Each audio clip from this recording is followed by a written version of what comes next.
ముందుగా ఆంధ్రప్రదేశ్ ముఖ్యమంత్రి నారా చంద్రబాబు నాయుడు గారికి 40 సంవత్సరాల రాజకీయ జీవితాన్ని పూర్తి చేసుకున్నందుకు శుభాకాంక్షలు తెలియజేస్తున్నాను. అయితే ఈరోజు ప్రస్తుత దేశంలో నడుస్తున్నటువంటి రాజకీయాల గురించి మాట్లాడదలుచుకుంటే 2 రోజుల క్రితము జనసేన ఆవిర్భావ సభలో పవన్ కళ్యాణ్ గారు మాట్లాడిన మాటలకి ఇప్పుడు దేశంలో నడుస్తున్న రాజకీయాలకి కొంచెం పొంతన ఉందని అర్థమవుతుంది.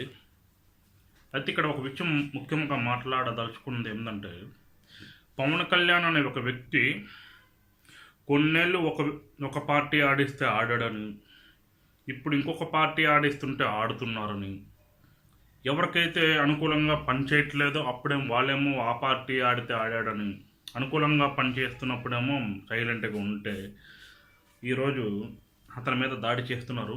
బాగానే ఉంది. ఆ దాడిని ఎదుర్కోవడానికి అతను కూడా సిద్ధంగా ఉన్నాడని మాకు తెలుసు.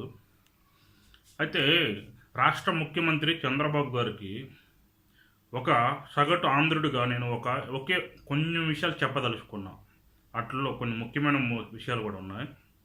మీరు ఉదయం లేచిన కాంచి 2 రోజుల నుంచి ఈ 40 ఏళ్ళ రాజకీయ జీవిత చరిత్రలో నేను ఎక్కడ తల వంచలేదు, ఎక్కడ మెడ వంచలేదు, కష్టపడి పైకి వచ్చాను, కష్టపడి అన్నం వండుకున్నాను, కష్టపడి ప్లేట్లో పెట్టుకొని తిన్నాను, కష్టపడి కూర కలుపుకున్నాను, దానివల్ల నేను రాజకీయాల్లో పైకి వచ్చాను అని మీరు చెబుతూ డమ్ముకేలు కొడుతూ ఈరోజు శాసన మండలిలో కూడా నన్ను అణిచివేద్దామని మీరు ఈ కుట్రలు పండుతున్నారా అంటున్నారు.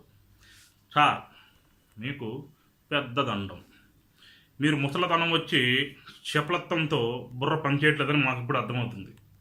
మీ రాజకీయ జీవితాన్ని మీరే నాశనం చేసుకున్నారు.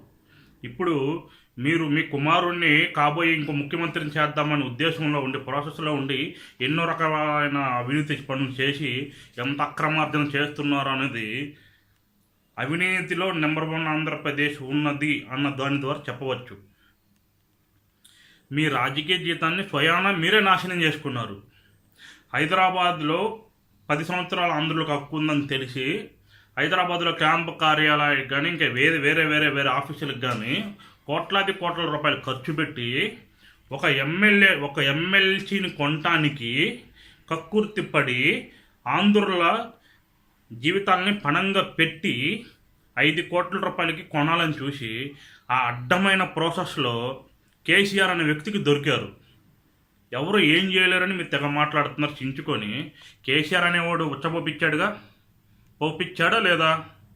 దీనికి సపరేట్గా ఒక సభ పెట్టి నాకు ఏసీబీ ఉంది కేసీఆర్, నేను ఒక రాష్ట్రానికి సీఎంని కేసీఆర్ అని వాగారా లేదా?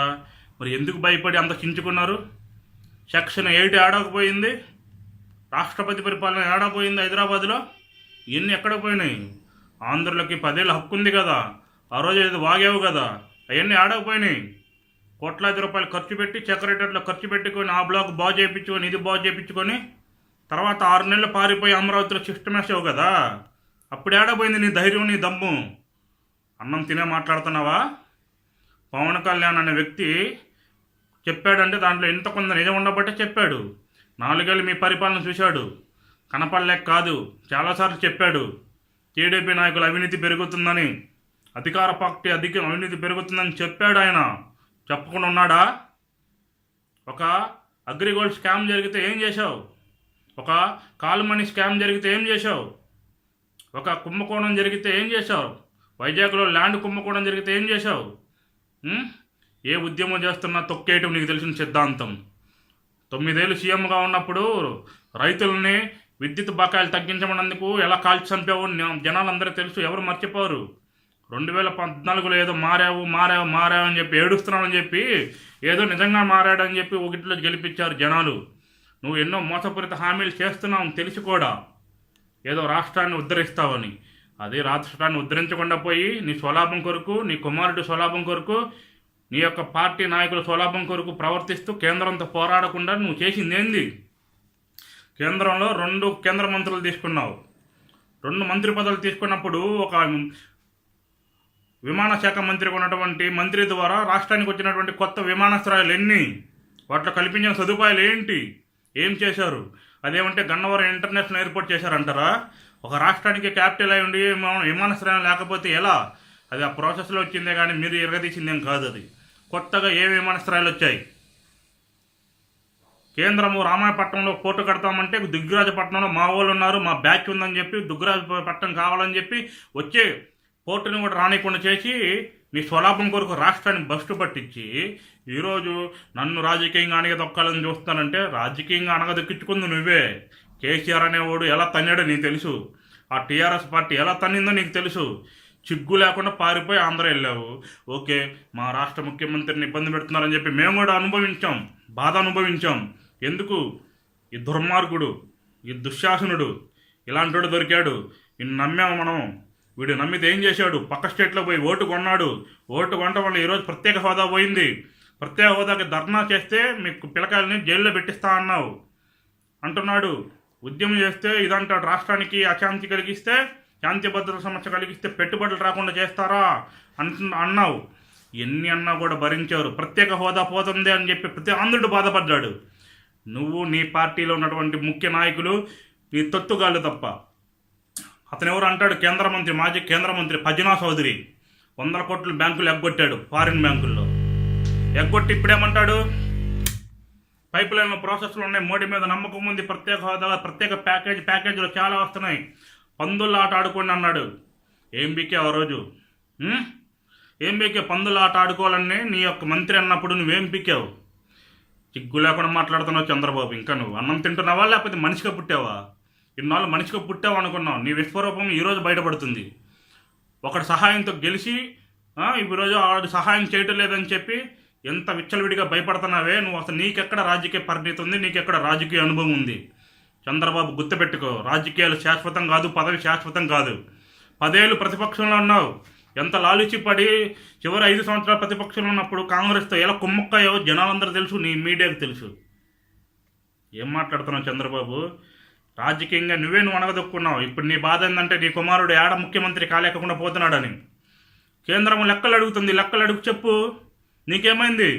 నిజంగా ఆంధ్ర ప్రజలు బాగుకోవాలనుకుంటే లెక్కలు చెప్పేవాడు కదా నువ్వు లెక్కలు చెప్పలేదు. ఎందుకు చెప్పలేదు? నువ్వేదో గ్యాంబ్లింగ్ చేసి ఉంటావు, దాంట్లో లెక్కలు చెప్పలేదు. కేంద్రం ఇలా నిజమే, తప్పు ఉంది కేంద్రంది. వాళ్ళు లెక్కలు అడిగాము మేము ఇవ్వలేదని ఒక బూచి చెప్తున్నారు కదా, ఆ బూచి నువ్వు ఎందుకు కల్పించావు? నువ్వు లెక్కలు చెప్పినట్టయితే ఈరోజు ఈ పరిస్థితి ఉండేది కాదు కదా. కేంద్రం అందరం కలిసి తన్నేవాళ్ళం కదా. నువ్వు లెక్కలు చెక్కపోవటం, పోలవరం నీ అనుకూల కాంట్రాక్ట్లు ఇప్పించుకోవటం, ఎప్పుడంటే అప్పుడు మార్పించుకోవటం, ఉన్న ఎస్టిమేషన్ పెంచటం, ఇవన్నీ నీ వాళ్ళ కొరకు చేసినాయి కదా. ఒక పోలవరం ఏంది? రాష్ట్రంలో జరిగిన దందా ఏంది? హైదరాబాద్ నుంచి ఒక ట్రాన్స్పోర్ట్ వెహికల్ వెళ్తుంటే ఇంతమంది 1000 రూపాయలు కమిషన్ తీసుకునేవాళ్ళంట చెక్ పోస్ట్ కాడ. ఇప్పుడు నీ ప్రభుత్వం వచ్చిన తర్వాత 4000 3000 తీసుకుంటున్నారు. ఏందయ్యా అంటే సగమంట అధికార పార్టీ నాయకుడికి ఇవ్వాలంట. ఏంది దందా? నువ్వేమో అన్నాజర పక్కింటోడు అంటావు, నీకేం కనపడవు. కాలుమని చిన్న మ్యాటరా? ఇసుక దందాలో జరిగిన చిన్న మ్యాటరా?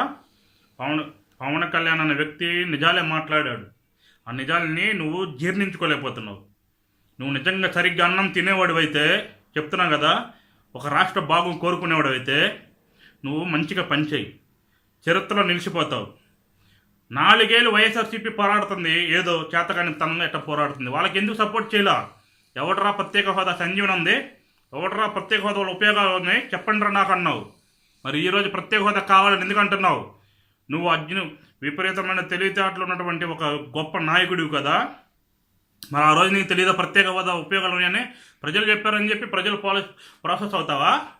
రేపు ప్రజలు అంటారు వ్యభిచారాన్ని అఫీషియల్ చేయంటారు. ప్రజలు చేస్తావా? ప్రజలకు ఇష్టం ఉందని నీకంటూ ఒక విధానం ఉండాలి. అంతేగాని ప్రజలు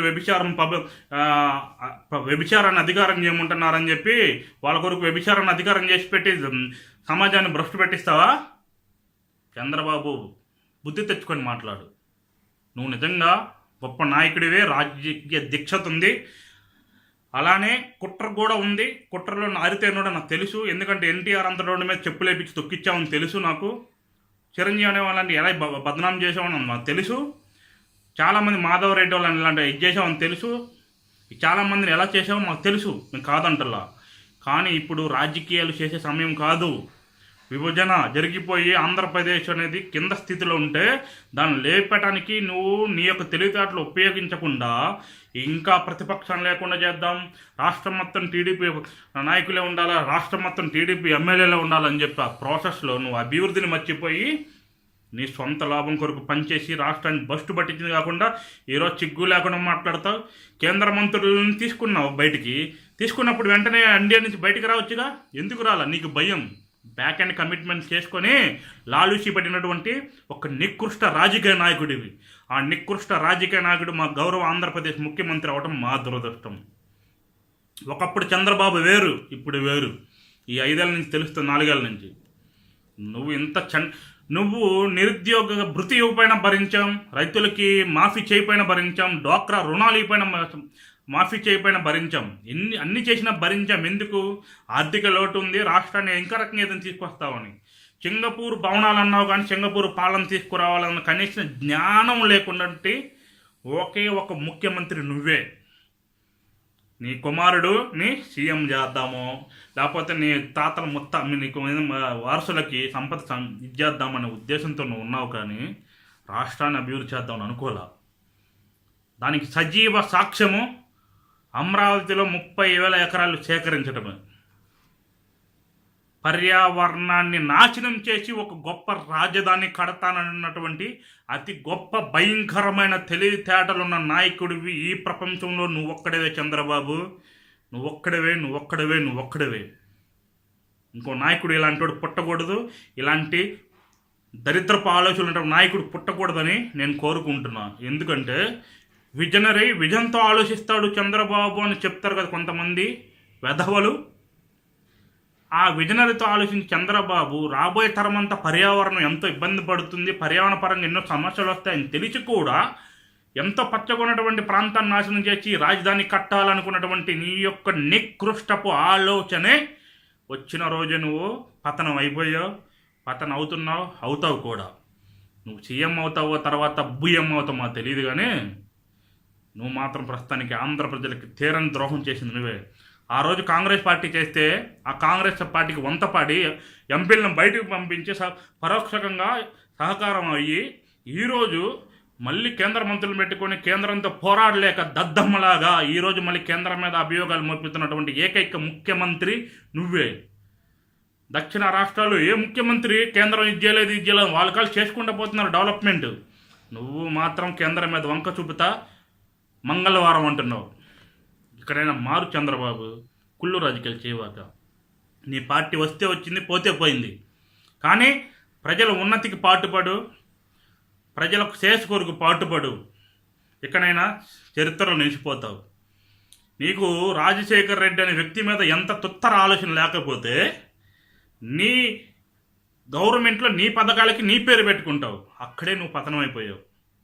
చంద్రన్న భీమా చంద్రన్న అని పెట్టి నువ్వు అక్కడే పతనం అయ్యావు. ఆ రోజే నీ పతనం స్టార్ట్ అయింది, పతనం స్టార్ట్ అవుతుంది, అలా జరుగుతూనే ఉంది.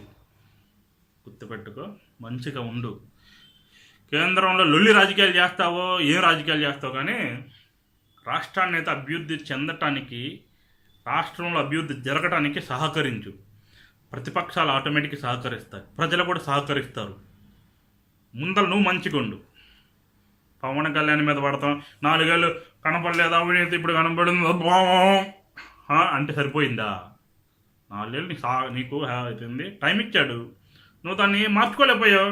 ఎన్నాళ్ళు చూస్తారు ఎవరైనా నీ గురించి? నువ్వేమన్నా ఐశ్వర్యరాయ్ పక్కింటోడివా, అందగాడివా, నిన్ను తీసుకెళ్ళి ఇచ్చేయడానికి పొద్దుకులు అస్తమానం, నువ్వు కాకపోతే ఇంకొకడు. రాష్ట్రాన్ని అభివృద్ధి చేసేవాడే కావాలి ఎవరికైనా సరే, అదే చేస్తున్నాడు. అవసరమైతే మారు, తన ఎఫెక్టే కదా. ఇప్పుడు నువ్వు ఎన్డీఏ నుంచి బయటకు రాగలిగా, ఏదో మూడగలుగుతున్నావుగా జనాల్ని, వేరే తొత్తు పార్టీలని. వాళ్ళు ఏ రోజైనా ఆంధ్ర పనికి వచ్చేవాళ్ళు ఒకడున్నాడు. వాళ్ళ తృణమూల కాంగ్రెస్ కానీ సమాజ్వాదీ పార్టీ కానీ ఎవడైనా పనికి వచ్చేవాళ్ళు ఉన్నారా? సరే చెయ్యి, కాంగ్రెస్తో కూడా కలుస్తాను రెడీ అయ్యావు కదా, కానీ చివరిగా రాష్ట్రాన్ని అభివృద్ధి చేయడానికి ప్రయత్నం చేయి. పవన్ కళ్యాణ్ మీద జనసేన పార్టీ మీద పడతాం కాదు, ముందల నీ మీద నీ పడు, నీ పుత్రరత్న మీద నువ్వు పడు. మీడియా ఉంది ఏదో వాగిద్దాం అనుకోవద్దు. గౌరవ ముఖ్యమంత్రి చంద్రబాబు నాయుడు గారు మనస్ఫూర్తిగా మీకు అభినందనలు తెలియజేస్తున్నాను. 40 సంవత్సరాల రాజకీయ జీవితము పూర్తి చేసుకొని చివరి దశలో ఏ విధమైన తిప్పలు పడుతూ నన్ను అణిచివేయడానికి చూస్తున్నారా, అణిచివేయడానికి ప్రయత్నం చేస్తున్నారా అని చెప్పి బాధపడుతూ మీరు ఈ 40 వసంతాలను పూర్తి చేసుకున్నందుకు శుభాకాంక్షలు తెలియజేస్తూ మీ ఆంధ్రుడు. జై జనసేన.